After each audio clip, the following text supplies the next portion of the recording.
Have you ever found yourself in a conversation where you feel like the other person is trying to manipulate you by suggesting you are incompetent or incapable? Maybe they've told you that you need to grow up or act your age, or they've implied that you're not taking something seriously enough. This tactic is known as thought coercion, and it's a common manipulative technique used to persuade others. Thought coercion involves imposing arbitrary standards or expectations on someone in order to discredit their thoughts and beliefs. It's often used when someone has run out of arguments and needs to undermine their opponent's position by suggesting they are not taking the issue at hand seriously enough.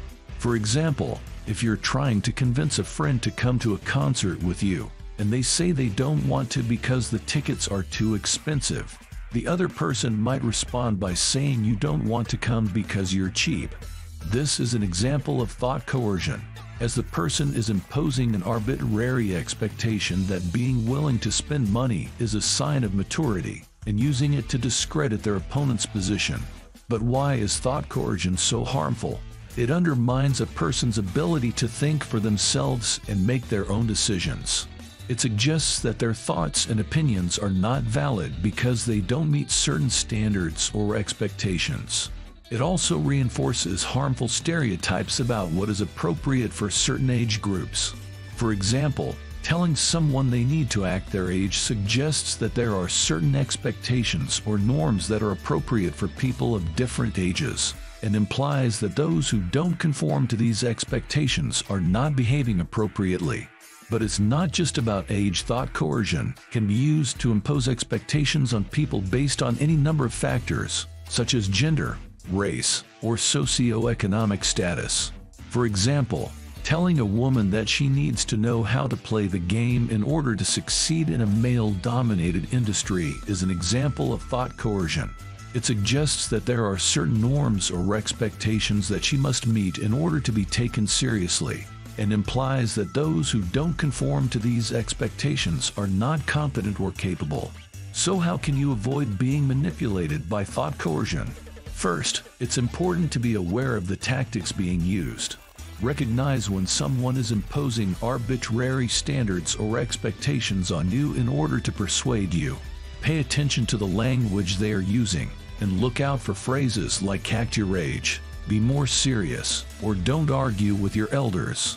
These are all red flags that the other person may be trying to manipulate you by suggesting you are incompetent or incapable. Second, don't be afraid to challenge these expectations. It's okay to question why certain things are expected of you based on your age or other factors. Don't let others dictate your thoughts or beliefs. It's important to trust your own judgment and make decisions that are right for you. Finally, remember that it's okay to be different.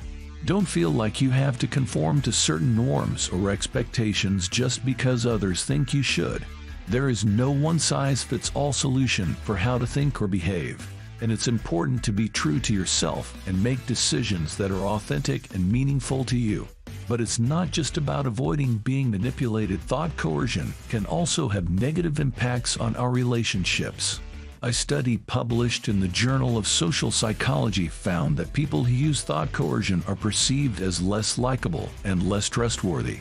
This is because thought coercion is often seen as a sign of insincerity, as it suggests that the person is more interested in winning an argument than in truly understanding and considering the other person's perspective. So next time you find yourself in a conversation where someone is trying to manipulate you by suggesting you are incompetent or incapable, remember that it's okay to challenge these expectations. Don't be afraid to speak up and stand up for yourself. By being aware of thought coercion and the negative impact it can have on our relationships, we can build healthier and more honest communication with others. In conclusion, thought coercion is a manipulative tactic used to persuade someone by suggesting they are incompetent or incapable.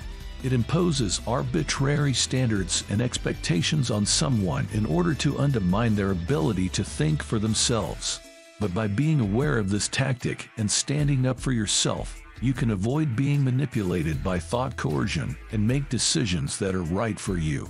It's also important to remember the negative impact that thought coercion can have on our relationships, and strive for honest and sincere communication with others. By being aware of these tactics and working to build healthier communication, we can strengthen our connections with others and build more fulfilling relationships.